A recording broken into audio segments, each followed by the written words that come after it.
दोस्तों, आज हम लोग एडुटेरिया का जीके जीएस का टॉप 50 क्वेश्चन को देखने वाले हैं जो बिहार दरोगा और ऑल स्टेट पीसीएस को ध्यान में रखकर बनाया गया है।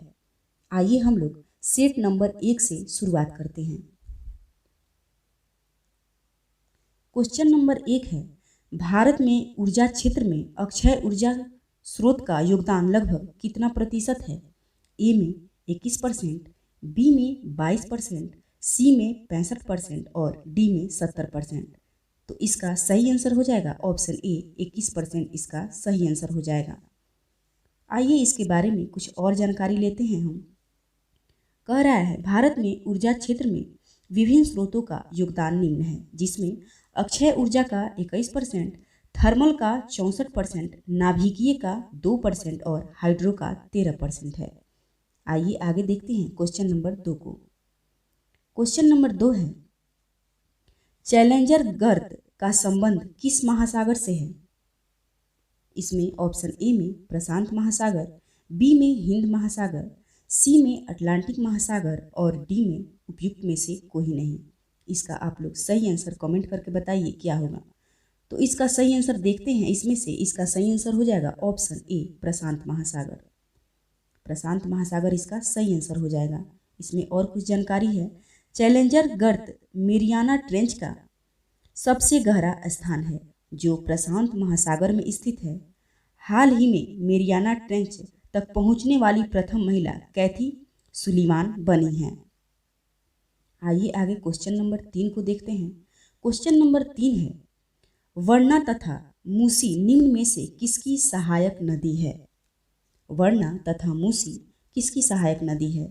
ए में कावेरी, बी में कृष्णा और सी में नर्मदा और डी में तापी। इसका सही आंसर, तो इसका सही आंसर हो जाएगा ऑप्शन बी।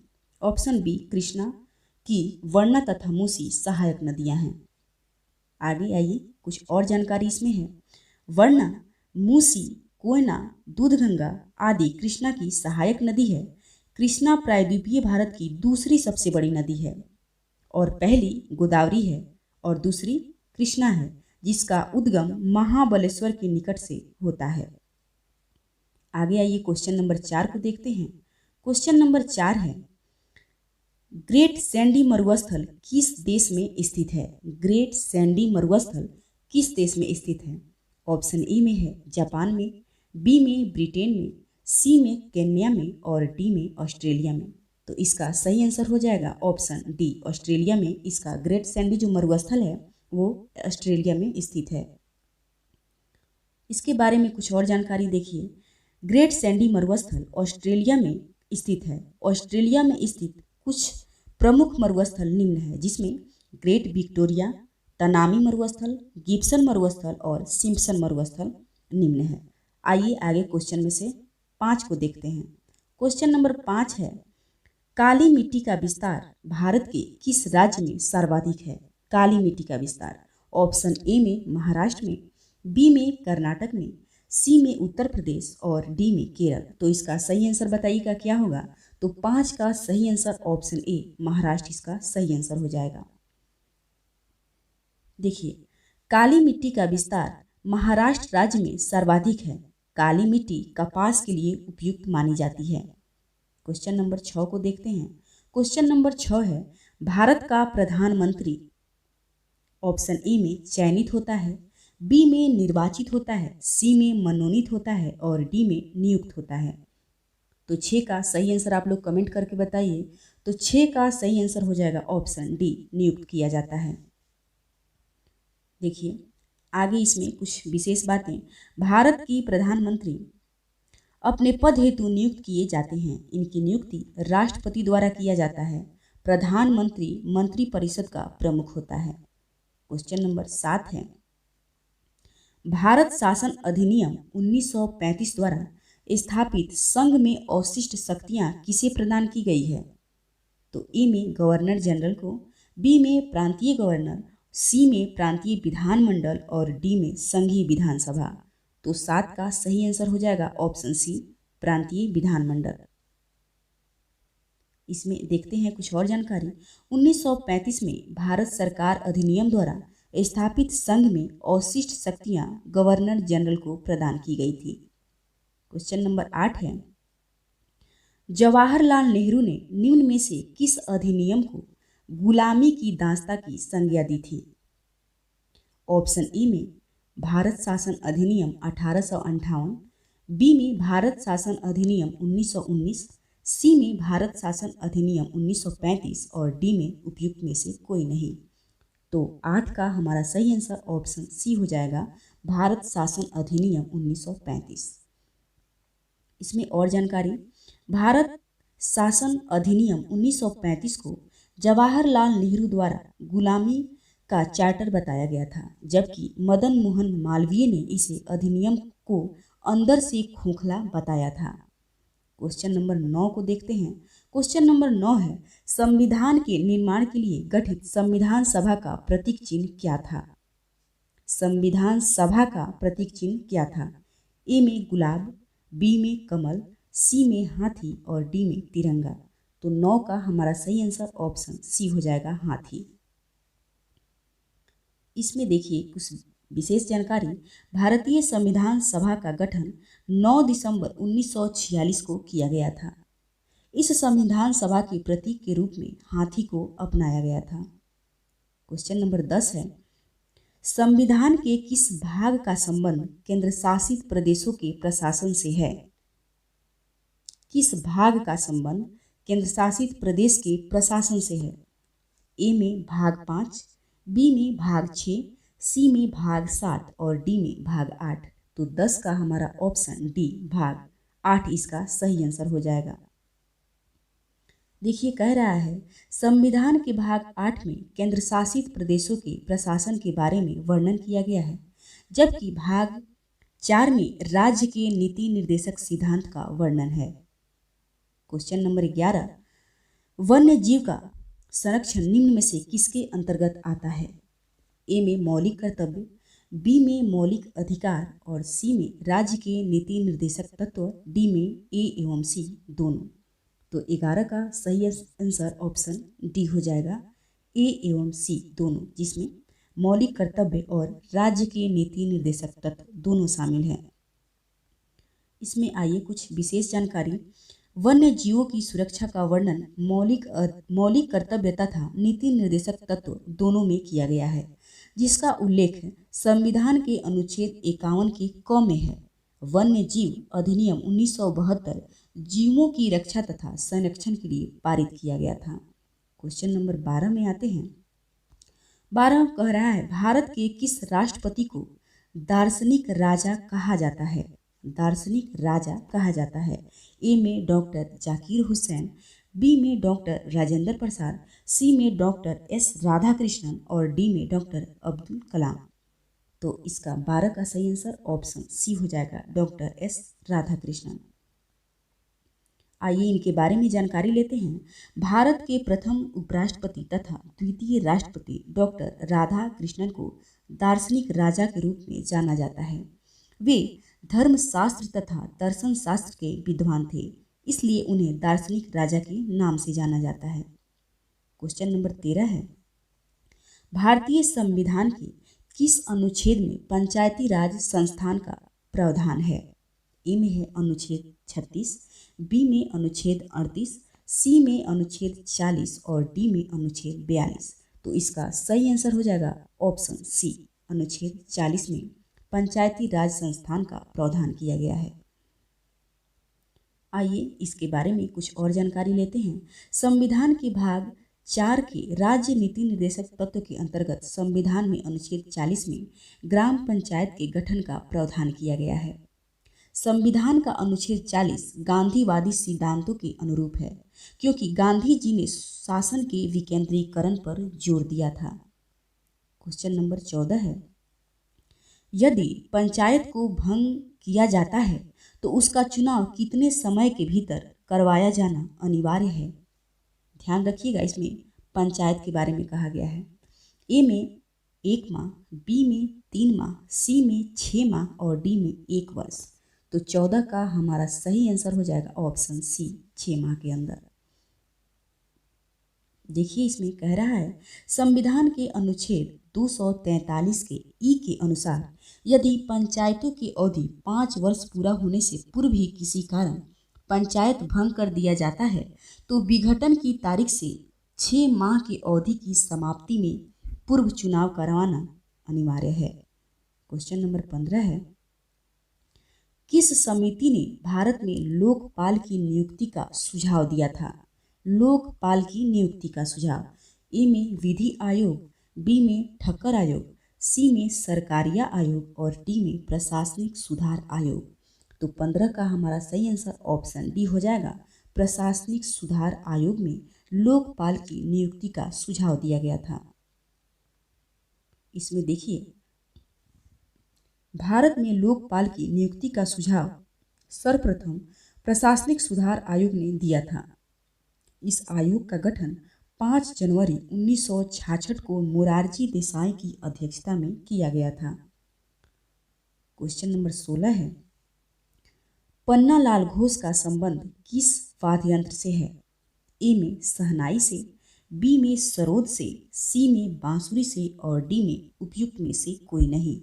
तो 16 का हमारा सही आंसर ऑप्शन सी हो जाएगा। बांसुरी से पन्नालाल घोष का संबंध था। इसमें देखिए कह रहा है पन्नालाल घोष का संबंध बांसुरी वादन से है। इस वाद्य यंत्र से संबंधित प्रमुख व्यक्ति निम्न है: हरि प्रसाद चौरसिया, एन लीला और राजेंद्र प्रसन्न। ये तीनों जो हैं बांसुरी वादन से ही संबंधित है। क्वेश्चन नंबर 17 है, विश्व रेड क्रॉस दिवस कब मनाया जाता है? ए में 3 मई को, बी में 8 मई को, सी में 9 जून को और डी में 11 जुलाई को। तो 17 का हमारा सही आंसर हो जाएगा ऑप्शन बी, 8 मई को विश्व रेड क्रॉस दिवस मनाया जाता है। इसके बारे में कुछ और जानकारी। विश्व रेड क्रॉस दिवस प्रतिवर्ष 8 मई को मनाया जाता है तथा प्रवासी पक्षी दिवस भी 8 मई को ही मनाया जाता है। क्वेश्चन नंबर 18 है, संयुक्त राष्ट्र संघ के किस अंग को दुनिया का पुलिसमैन कहा जाता है? किस संघ को दुनिया का पुलिसमैन कहा जाता है? तो इसमें देखिए 18 का ए में है महासभा, बी में सचिवालय, सी में सुरक्षा परिषद और डी में अंतरराष्ट्रीय न्यायालय। तो 18 का हमारा सही आंसर ऑप्शन सी, सुरक्षा परिषद हो जाएगा। इसके बारे में और जानकारी। संयुक्त राष्ट्र संघ की घोषणा पत्र के अनुसार अंतर्राष्ट्रीय शांति और सुरक्षा को बनाए रखने सुरक्षा परिषद की मुख्य जिम्मेवारी है। इसी कारणवश संयुक्त राष्ट्र संघ के इस अंग को दुनिया का पुलिसमैन कहा जाता है। क्वेश्चन नंबर 19 है, मेगास्थनीज ने भारतीय समाज को कितने भागों में विभाजित किया था? ए में 4 भागों में, बी में 6 भागों में, सी में 7 भागों में और डी में 9 भागों में। तो 19 का हमारा सही आंसर ऑप्शन सी हो जाएगा। 7 भागों में मेगास्थनीज के द्वारा भारतीय समाज को विभाजित किया गया था। जो भारतीय समाज मेगास्थनीज ने 7 भागों में बांटा था उसमें से 1 दार्शनिक, 2 किसान, 3 में अहीर, 4 कारीगर, 5 सैनिक, 6 निरीक्षक और 7 सभासद है। क्वेश्चन नंबर 20 को देखते हैं। क्वेश्चन नंबर 20 है, स्वामी विवेकानंद के द्वारा बेलूर मठ की स्थापना कब की गई थी? ए में 1897 में, बी में 1896 में, सी में 1887 में और डी में 1886 में। तो 20 का हमारा सही आंसर ऑप्शन ए, 1897 में स्वामी विवेकानंद के द्वारा बेलूर मठ की स्थापना की गई थी। देखिए बेलूर मठ का स्थापना 1897 ईस्वी में स्वामी विवेकानंद के द्वारा किया गया था। 1996 ईस्वी में इन्होंने रामकृष्ण मिशन की स्थापना की थी। कुछ प्रमुख संस्थाएं तथा उनके संस्थापक निम्नलिखित हैं, जिसमें आत्मीय सभा की स्थापना राजा राम मोहन राय के द्वारा, वेद समाज की स्थापना केशव चंद्र सेन के द्वारा, शारदा सदन की स्थापना रमाबाई द्वारा और विश्व भारती की स्थापना रविंद्रनाथ टैगोर के द्वारा किया गया था। क्वेश्चन नंबर 21 है, किस गवर्नर जनरल के कार्यकाल के दौरान नेटिव मैरिज एक्ट को पारित किया गया था? ए में लॉर्ड कैनिंग, बी में लॉर्ड नॉर्थब्रुक, सी में लॉर्ड इरविन और डी में उपयुक्त में से कोई नहीं। तो 21 का हमारा सही आंसर ऑप्शन बी हो जाएगा, लॉर्ड नॉर्थब्रुक। आइए इसके बारे में कुछ और जानकारी हम लोग लेते हैं। नेटिव मैरिज एक्ट को 1872 ईस्वी में पारित किया गया था। इस समय भारत के गवर्नर जनरल लॉर्ड नॉर्थब्रुक थे। कुछ प्रमुख सामाजिक सुधार अधिनियम तथा गवर्नर जनरल निम्न हैं, जिसमें से शिशु वध प्रतिबंध वेलेस्ली द्वारा किया गया था, सती प्रथा प्रतिबंध विलियम बेंटिंक द्वारा, शारदा एक्ट लॉर्ड इरविन द्वारा और दास प्रथा पर प्रतिबंध एलन बुरवाल द्वारा लगाया गया था। क्वेश्चन नंबर 22 है, मैं एक क्रांतिकारी के रूप में कार्य करता हूँ, ये कथन किसका है? सुभाष चंद्र बोस का, भगत सिंह का, जवाहरलाल नेहरू का या अरविंद घोष का? तो 22 का हमारा सही आंसर हो जाएगा ऑप्शन सी, जवाहरलाल नेहरू का। देखिए इसमें कह रहा है, जवाहरलाल नेहरू ने कहा था कि मैं एक क्रांतिकारी के रूप में कार्य करता हूँ। जवाहरलाल नेहरू भारत के प्रथम प्रधानमंत्री थे तथा इन्होंने 3 बार क्रमशः 1929 में, 1936 तथा 1937 में कांग्रेस अधिवेशन की अध्यक्षता की थी। जवाहरलाल नेहरू को समाजवाद का प्रखर समर्थक माना जाता है। क्वेश्चन नंबर 23 है, विजयनगर साम्राज्य पर शासन करने वाले शासकों का क्रम क्या है? ए में सुलू वंश, तुलु वंश, संगम वंश और आरवीडू वंश। बी में भी ठीक उसी प्रकार, सी में देखिए और डी में देखिए और बताइए इसका सही आंसर क्या हो जाएगा। तो 23 का हमारा सही आंसर हो जाएगा ऑप्शन बी, पहले संगम वंश, उसके बाद सुलू वंश, उसके बाद तुलु वंश और अंत में आरवीडू वंश का शासन था। यहाँ आइए देखते हैं, विजयनगर साम्राज्य की स्थापना 1336 में हरिहर एवं बुक्का नामक 2 भाइयों ने की थी। इस साम्राज्य पर शासन करने वाले शासकों का क्रम इस प्रकार है, जिसमें पहले संगम, दूसरा सुलू, तीसरा तुलु और चौथा आरवीडू। विजयनगर के शासक कृष्णदेवराय सर्वाधिक प्रसिद्ध राजा हुए, जिनका संबंध तुलु वंश से था। क्वेश्चन नंबर 24 को देखते हैं। इसमें है, निम्नलिखित में से किस मुगल शासक ने हिंदू मंदिरों को तोड़ने का आदेश दिया था? ए में जहांगीर ने, बी में शाहजहां ने, सी में औरंगजेब और डी में उपयुक्त में से कोई नहीं। तो 24 का हमारा सही आंसर ऑप्शन सी हो जाएगा, औरंगजेब के द्वारा हिंदू मंदिरों को तोड़ने का आदेश दिया गया था। आइए इसके बारे में कुछ और जानकारी हम देखते हैं। मुगल शासक औरंगजेब ने सर्वप्रथम हिंदू मंदिरों को तोड़ने का आदेश 1669 ईस्वी में दिया था। औरंगजेब को जिंदा पीर कहा जाता था तथा इसके समय सूबों की संख्या सर्वाधिक यानी कि 20 थी। क्वेश्चन नंबर 25 है, निम्नलिखित विद्रोह तथा प्रभावित क्षेत्रों में किसका मिलान सही नहीं है? गौर कीजिएगा, इसमें सही नहीं है के बारे में कह रहा है। ए में फकीर विद्रोह बंगाल, अहोम विद्रोह असम, चुआर विद्रोह झारखंड और डी में तेभागा विद्रोह बंगाल। तो 25 का हमारा सही आंसर ऑप्शन इसमें से सी हो जाएगा, चुआर विद्रोह झारखंड। इसी का जो है गलत मिलान है। आइए इसके बारे में सही जानकारी देख लेते हैं।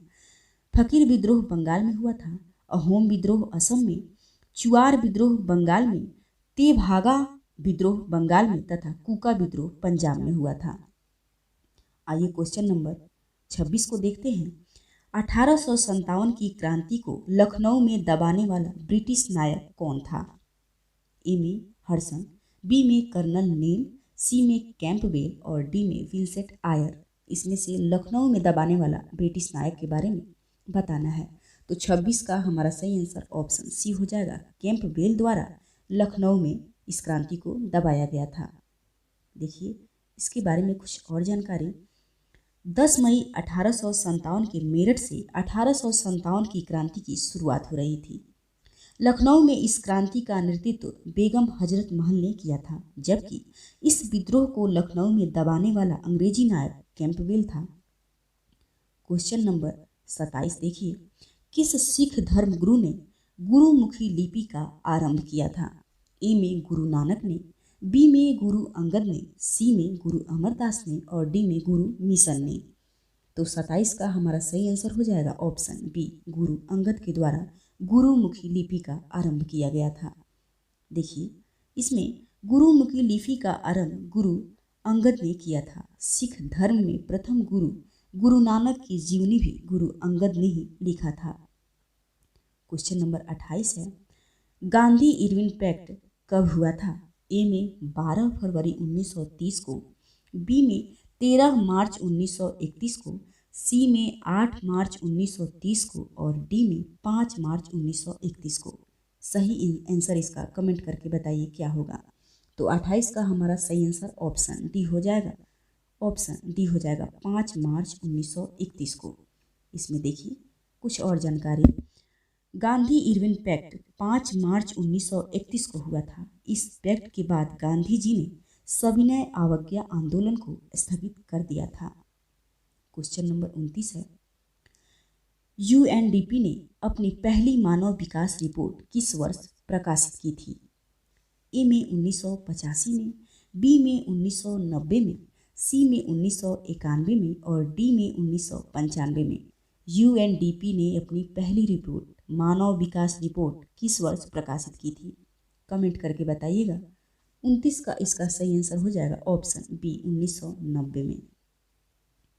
आइए देखते हैं इसमें, संयुक्त राष्ट्र विकास कार्यक्रम ने 1990 में अपनी मानव विकास रिपोर्ट प्रकाशित की थी। मानव विकास सूचकांक विकसित करने वाले दल का नेतृत्व महबूब उल हक और इंगे कॉल ने किया था। क्वेश्चन नंबर 30 है, दी थर्ड पिलर पुस्तक के लेखक कौन हैं? दी थर्ड पिलर, ए में है रघुराम राजन, बी में विनोद राय, सी में बिमल जलान और डी में वेंकैया नायडू। तो 30 का हमारा सही आंसर ऑप्शन ए हो जाएगा रघुराम जी राजन। इसमें देखिए इसके बारे में कह रहा है, थर्ड पिलर पुस्तक भारतीय रिजर्व बैंक के पूर्व गवर्नर रघुराम राजन जी के द्वारा लिखा गया था। क्वेश्चन नंबर 31 है, आल्प्स पर्वत के विस्तृत क्षेत्र से संबंधित देश कौन सा है? ए में फ्रांस, बी में स्विट्जरलैंड, सी में जर्मनी और डी में A+B दोनों। तो 31 का हमारा सही आंसर ऑप्शन इसमें से क्या होगा कमेंट करके बताइएगा। तो 31 का हमारा सही आंसर हो जाएगा ऑप्शन डी A+B दोनों, जिसमें फ्रांस और स्विट्जरलैंड सही आंसर हो जाएगा इसका। क्वेश्चन नंबर इसका देखिए 31 का ही कुछ जानकारी इसमें लेते हैं। फ्रांस से स्विट्जरलैंड तक आल्प्स पर्वत का विस्तार क्षेत्र किया गया है जो यूरोप में पड़ता है। क्वेश्चन नंबर आइए 32 को देखते हैं, धान से निकलने वाली गैस कौन सी है?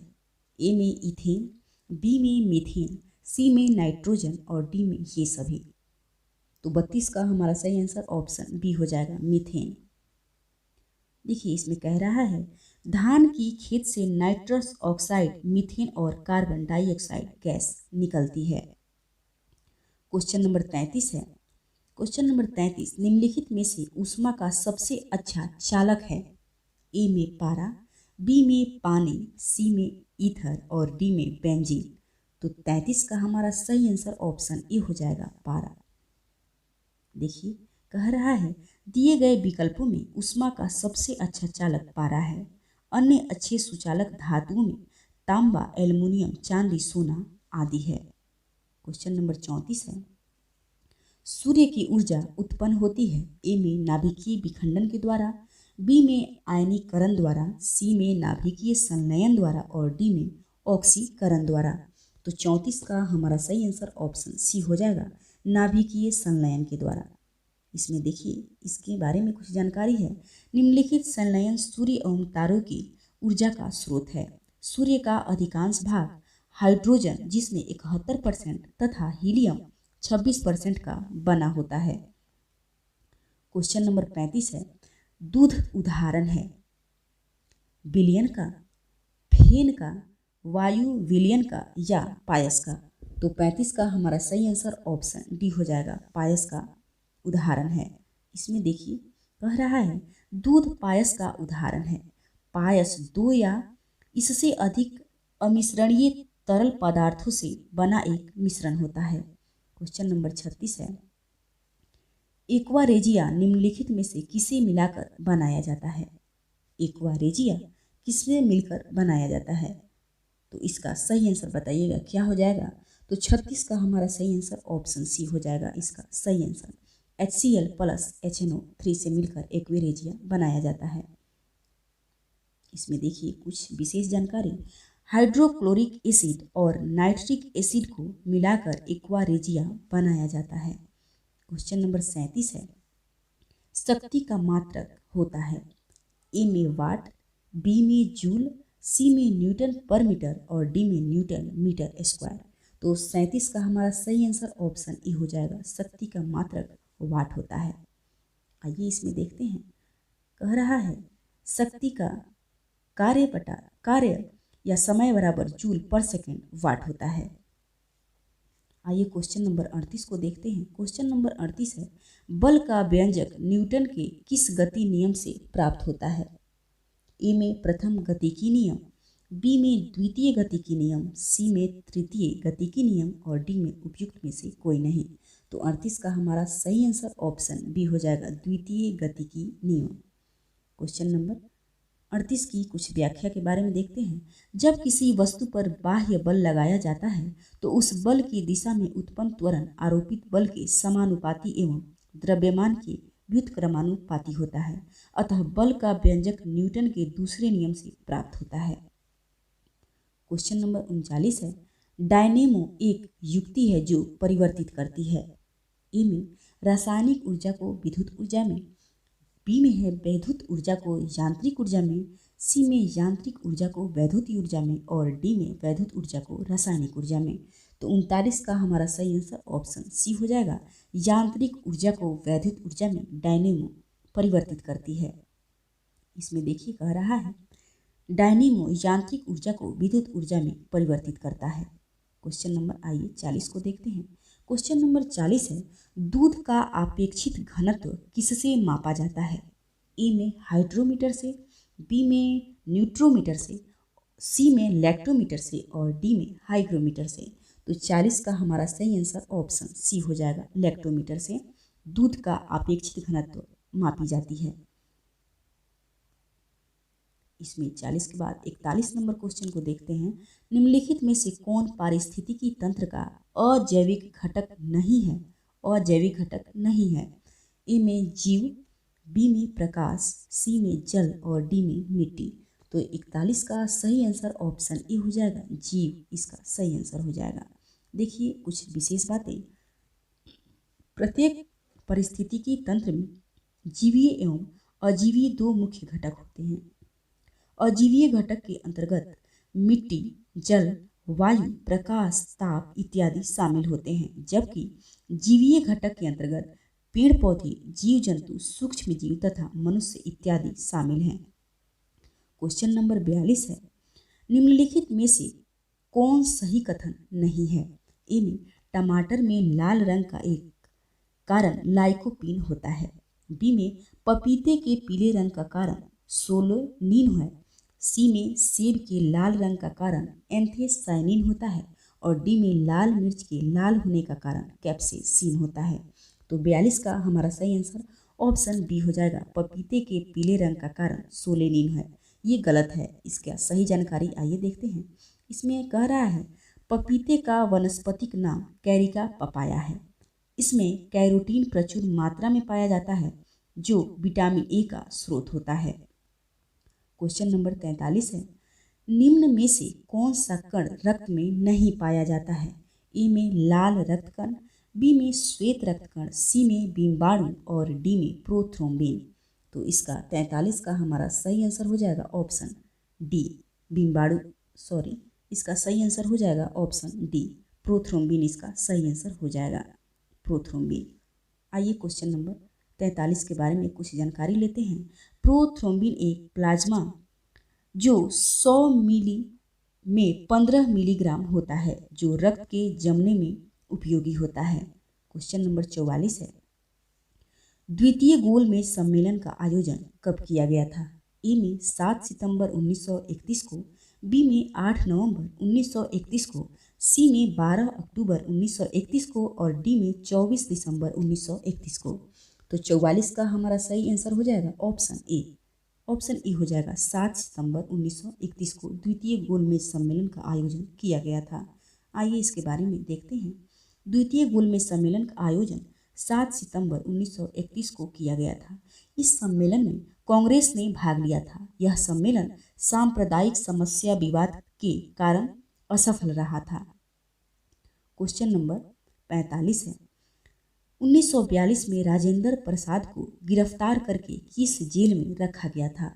ए में भागलपुर जेल में, बी में हजारीबाग जेल में, सी में बांकीपुर जेल में और डी में यरबदा जेल में। तो 45 का हमारा सही answer option C, Bankipur jail में राजेंद्र प्रसाद को गिरफ्तार करके रखा गया था। आइए इसके बारे में कुछ जानकारी लेते हैं। 9 अगस्त 1942 को महात्मा गांधी तथा अन्य प्रमुख कांग्रेसी नेताओं को गिरफ्तार कर लिया गया था। बिहार में राजेंद्र प्रसाद को गिरफ्तार कर बांकीपुर जेल में रखा गया था। क्वेश्चन नंबर 46 है, व्यक्तिगत सत्याग्रह में प्रथम सत्याग्रही किसे चुना गया था? ए में राजेंद्र प्रसाद को, बी में सरदार पटेल को, सी में जवाहरलाल नेहरू को और डी में विनोबा भावे को। तो 46 का सही आंसर ऑप्शन डी हो जाएगा, विनोबा भावे इसका सही आंसर होगा। इसमें है कि अगस्त प्रस्ताव को पूरी तरह से अस्वीकार करते हुए कांग्रेस ने गांधी जी के नेतृत्व में व्यक्तिगत सत्याग्रह की शुरुआत 1940 ईस्वी में किया था।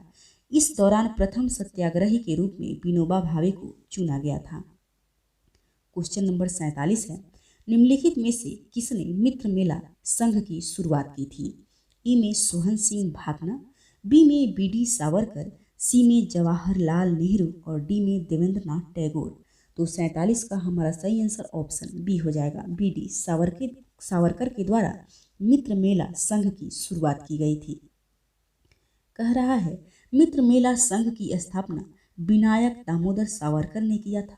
इसकी स्थापना 1899 में किया गया था, जो आगे चलकर अभिनव भारत समाज के रूप में प्रसिद्ध हुआ था। क्वेश्चन नंबर 48 है, वर्तमान में कितने कंपनियों को क्रमशः महारत्न तथा नवरत्न का दर्जा प्राप्त है? ए में 8 एवं 12, बी में 10 एवं 12, सी में 10 एवं 14 और डी में 8 एवं 10। तो इसका सही आंसर हो जाएगा 48 का ऑप्शन सी, 10 एवं 14 इसका सही आंसर हो जाएगा। आइए देखते हैं कुछ जानकारी। मार्च 2021 तक भारत में कुल 10 कंपनियों का महारत्न जबकि 14 कंपनियों को नवरत्न का दर्जा प्राप्त है।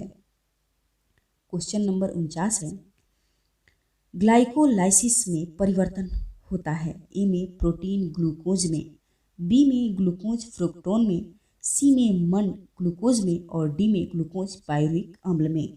तो 49 का सही आंसर हो जाएगा ऑप्शन डी, ऑप्शन डी इसका ग्लूकोज पायरुविक अम्ल में परिवर्तन हो जाता है। आइए देखते हैं इसके बारे में। ग्लाइकोलाइसिस में ग्लूकोज पायरुविक अम्ल में परिवर्तित होता है। ग्लूकोज निर्माण की क्रिया को ग्लाइकोजेनेसिस कहते हैं। क्वेश्चन नंबर 50 और हमारा आज का अंतिम क्वेश्चन कह रहा है, पादप जगत में निम्नलिखित विष्टियों में से कौन सा मुख्यतः जलीय है?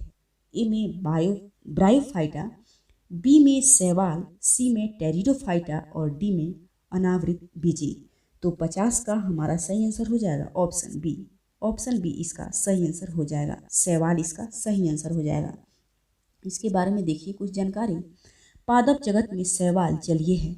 शैवाल के जननांग एक कोशिकीय होते हैं। शैवाल अपने भोजन को स्टार्च के रूप में संचित रखता है। इस तरह हम लोग प्रैक्टिस सेट 1 पूरा कर चुके। मैं आशा करती हूँ कि ये क्वेश्चन आपको बहुत फायदा करेगा। आप इस क्वेश्चन को अच्छा से देखिएगा, बनाइएगा। आने वाले एग्जाम में इससे बहुत फायदा होगा आपको। धन्यवाद।